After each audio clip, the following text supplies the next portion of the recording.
Hey everyone, hope you are all well. Haven't made a video in probably a week. Let's say today's Tuesday. I think I went to the fair last Tuesday. It wasn't the week before. But the last video I made was, I think, on the way home. It wasn't on the way home from the fair because it was too dark. It was on the way to the fair. But I don't know when I made it. It doesn't matter. So, I work a 4-10 schedule, so I have Sunday, Monday, Tuesdays off. And I logged in and I checked my email on Monday. And I had an email from my supervisor saying, hey, I need to talk to you about a situation. It was one that I had already let them know about. But still, I worry. And I'm always worried about getting fired. I'm just paranoid. Even though I know I do a good job, I'm still paranoid all the time. So,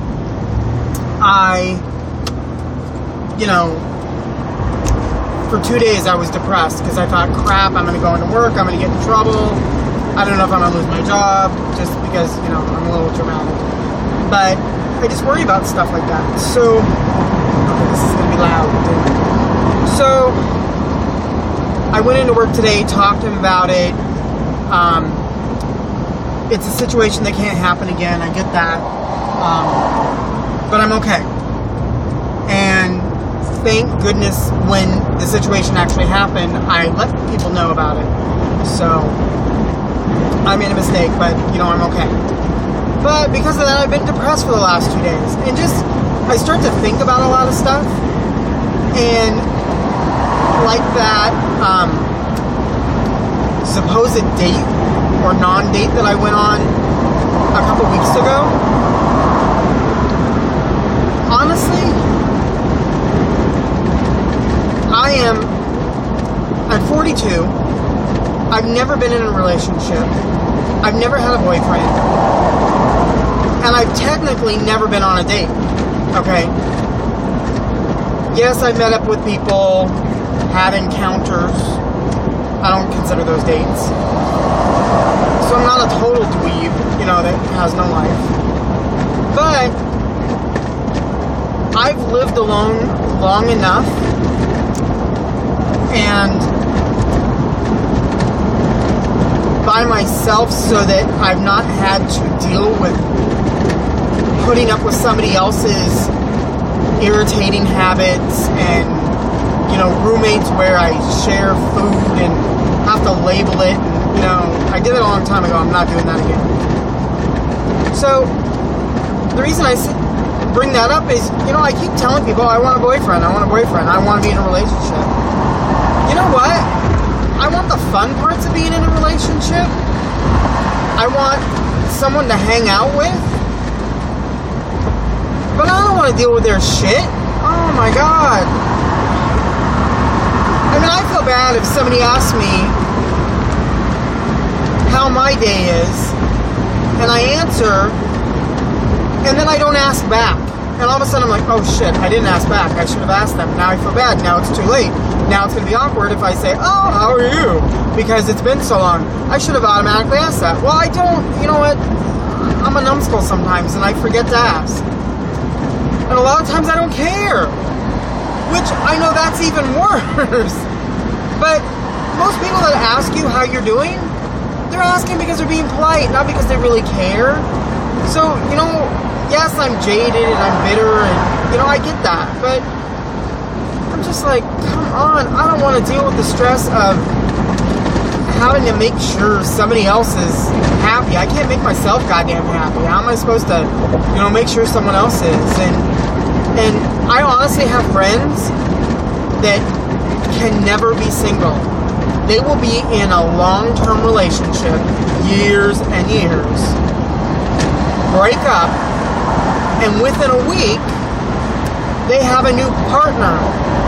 And it's not a new someone they're dating, it's their partner. And I just don't understand that. I've never felt that close to somebody that I would want to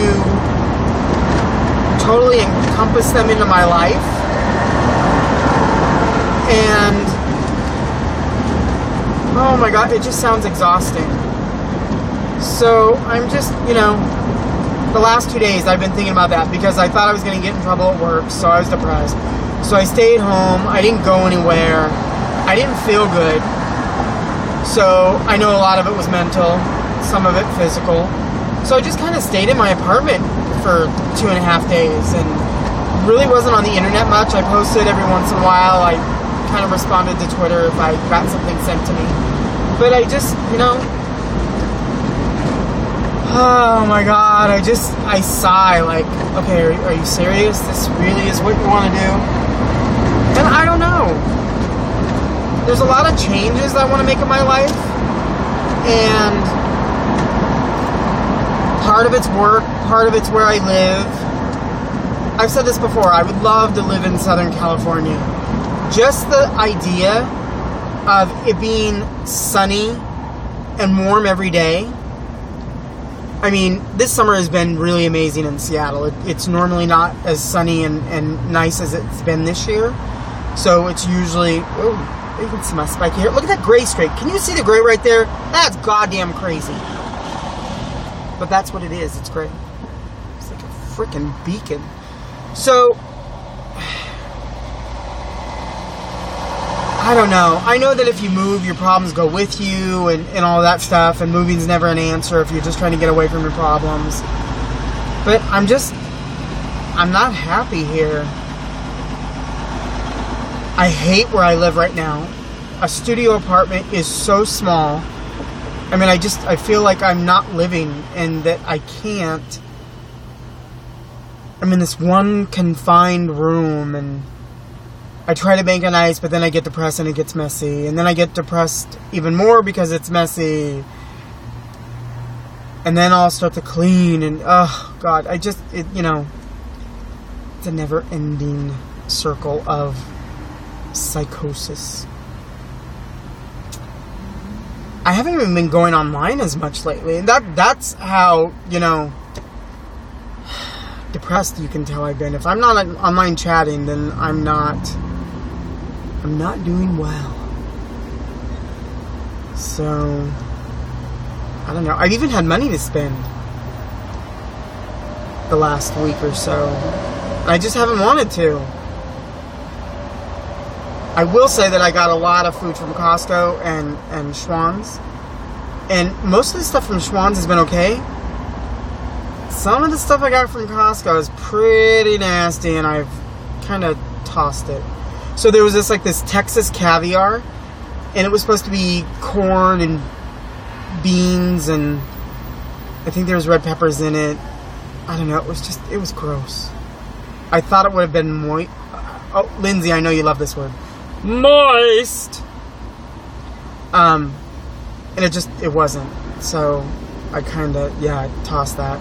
And then I got this chicken lettuce wraps kit from Costco that it comes with the chicken that's pre-cooked. You can eat it cold or hot. Sauce that you pour over it. And then fresh iceberg lettuce that you pull the leaves apart. You wash and rinse. And you add the chicken mixture. They have this crispy rice that you put on it. And then you pour the sauce on. Well, I set up 3 of them. Because I thought, okay, I'm going to try this. Because it comes in, it's a kit for 2. So it's for 2 meals, but it comes in separate kits. Whatever, you know what I mean. So I opened one kit, put them together. Actually heated the chicken because I thought, I'm not so sure about eating it cold. And, okay, you're moving over. Yes. So, oh my God, I took one bite and the chicken mixture was so disgusting. Oh my God. It wasn't that it was spoiled, it was just the seasonings they used. I tossed both kits. Oh, gross. Actually, I have one kit left and I might give it to my neighbor and see if she likes it. I don't think she will. But yeah. So that's been the last couple of days. Today work has been okay after my meeting. One thing that's driving me nuts is I'm wearing basketball shorts. And they're the longer ones that are kind of silky. Kind of feel good on your nether regions. the problem with it, and I don't know, see, this is the thing, I don't know if it's because I'm a fat ass or what, but sitting in this car and driving, my ass is sliding on the seat because the shorts are so slick. So I don't know if it's because my butt's so big and it's pressing down that it's causing the friction and it's slick, so I go all over the place, or if it's oh shit, what does that say? Okay. Or if it's just because the shorts are slick like that it automatically does it to any size butt that's wearing them. But I went to turn the corner earlier and I'm like, whoa! So I had to push my knee up against the door to get, a gripping and stuff. So it's really nice today. I don't know how hot it is because I don't have a temperature thing in my cheap ass car, and my phone doesn't show me the temperature when it's doing video. But it's fairly bright. It's kind of warm. I haven't turned on the air conditioning because I'm making the video and it gets loud. She looked uptight. So did he. It's an uptight town, let me tell ya. So, that's about it. I don't know. Anybody have any decent paying jobs for someone that has no degree? I like how you get punished when you go to a trade school. And I graduated high school. I went to Voc school right away to be a travel agent. Got done with Voc school, immediately started in the travel industry, and I was in the travel industry for 8.5 years. Well, okay, not going to take time off to go to college to get a paper when I have the job that I want, and I enjoy it, and I'm doing a good job at it. I love the travel industry. The problem with the travel industry, it doesn't pay anything. And I don't have parents that I can live with anymore, so that I have no rent. I don't want to live with roommates. So it's just frustrating because I've busted my butt for over 20 years in jobs that I've worked, and none of that counts for most of these places that say they want a degree. That piece of paper, and the thing is, it doesn't even have to be a degree in the field that you're applying for. That's what pisses me off. They just want to see that you sat your ass for 4 years and you passed your classes. Well, what about the 20 years of work experience that I have? How does that not show? It just doesn't make sense. So it's a lot of frustration on my part. And the funny thing is, in the travel industry, every job that I had, I think I've talked about this before. Ooh, it's really dark now. There. Ooh, now you can see my shiny head. I'm pretty sure I talked about this before. So every job that I had in the travel industry, no matter what company I worked for, I was always the person in the office that people came to when they had computer questions, when they had IT questions. I worked at a company called World Touring Air. We sold airline tickets to Europe and South America. I went from there to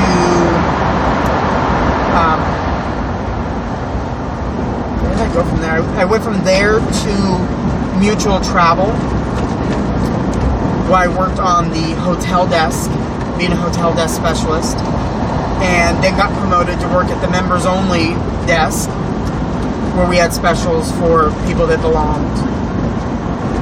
From Mutual Travel, I went to Alaska Airlines, and again, I was always the IT person. So after being in Alaska for 2.5 years, I think, I left to go to Microsoft, and I did tech support at Microsoft and started the radio show.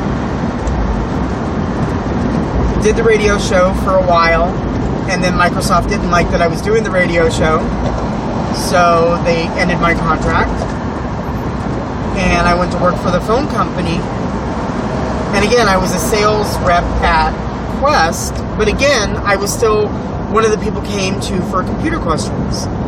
So after Quest, I went to, after Quest, I was unemployed for 2.5 years. So then I went to Volt Technical Resources, and I became an aerospace recruiter. So I was placing engineers in different positions all over. And, excuse me.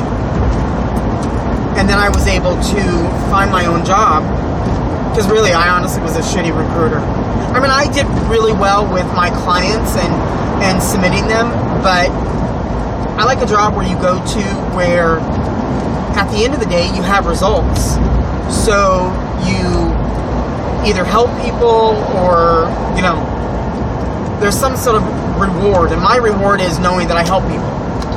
As a recruiter, excuse me, you can go to work, you can make 100 phone calls, you can send out 100 emails, and at the end of the day, have no results. And that just got to be depressing. And I'm like, I was so unhappy every day. Then I went to my boss and I'm like, I knew she wasn't happy with, there's one you can't see. Tall, dark beard, tattoos on both arms. Really? Really, dude? You're in the crosswalk? Thank you. Yeah, flip me off, asshole. You're the one crossing against the light. Sorry. So, I went to my boss and I said, you know what? I know you're not happy with the job I'm doing. I'm not happy with the job I'm doing. I want to do better. And I know a way that I can continue to make you money as well as have a job that I would enjoy more. And she asked me what? And I said, will you let me submit myself for this help desk position at this company? And she's like, go out and do it right now. She knew it was a better fit for me. I knew it was a better fit for me. And I just wanted to, have something better. So I submitted myself for that job. And I have been at that company for 7 years. So it was a good idea. It was the best decision I could have ever made. And I'm glad that my boss let me do that. But now, I don't know what I want to do. I've pretty much done everything I can. And I want to make more, I want to do more, and I want to enjoy it more. Which after 7 years, it's going through the motions every day.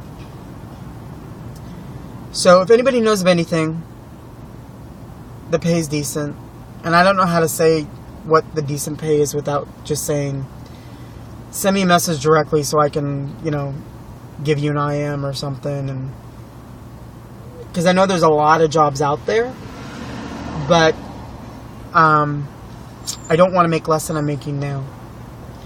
So I'm hoping something comes up. Moving, I have a lease through July, I think. I hate my lease. But you know what? If an offer came up that was good enough, I would move. I would break the lease. I would pay the lease break fee, and I would get my ass out of there. So, honestly, nothing is holding me back here. I've got family here. But the thing is, the way it is now, I live in Seattle. My family lives in South Tacoma, in the Spanaway area, which is like 45 minutes away. So the amount we see each other, really, we talk more on the internet and online and through Skype than we do where we get to actually see each other. So whether I lived in California or not, I would still have probably the same amount of communication, and I would be happier where I live. So just let me know. I'm wondering. I don't know what's out there in other cities. I've been looking in my city. I definitely know I would love to have a house. Because the apartment living is just old. So, it'll change. Ooh, another one. Yeah, it'll change. I just have to, you know, be smart, be responsible, and make the right decisions. So, that's about it. Everybody hide. This bike is gonna... Oh, I thought it was gonna go in between the cars. You know what? I've said this before too. Oh, watch, you won't stop. So these bikers, and Jason Bill, don't get mad at me. Actually, I think you don't break the rules. So the bicycle riders that upset me are the ones that complain about cars, you know, hitting them, which is a bad thing, and that kind of thing. But the ones I see, they're also the ones that, like this light that I'm coming up to, it's green, but if it turns to red, I have to stop. But a biker, I could see rolling right through there because, oh, they're on a bicycle. There's no cars coming. They can just sneak right on through. No, you can't. You're the ones that deserve to get hit. And I'll watch you fly on your goddamn bike. And that's your own fault. So if you want the cars to abide by the laws, you need to abide by the laws too. Wasn't that a positive way to quit this video? Thanks. I'll see you next time.